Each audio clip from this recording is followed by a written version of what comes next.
Welcome to the ground of truth. Ever wonder why man is the only being on earth that has to pay for almost everything he needs to survive? Except breath? And breath, the most priceless commodity of all, comes freely. Then fasten your seatbelt. Let me take you on a ride. You may have listened to philosophies, teachings, and doctrines built on universal principles.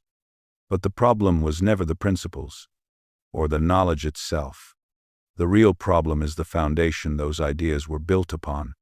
Because if the foundation is sand, the structure will collapse, and everyone who leans on it will sink with it.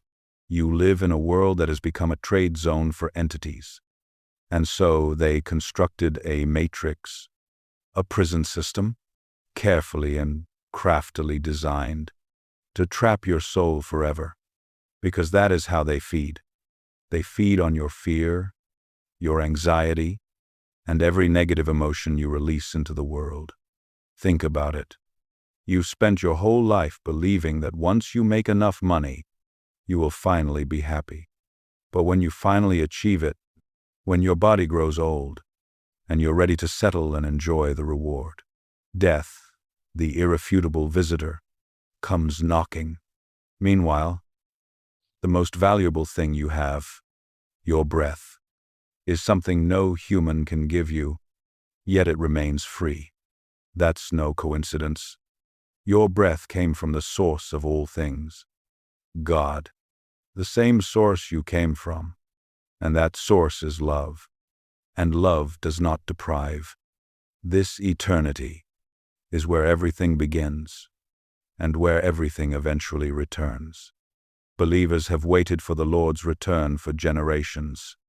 But observe the world closely, and you'll see that the systems we're building today do not align with the expectation that humanity will one day leave the planet and ascend back to where it belongs.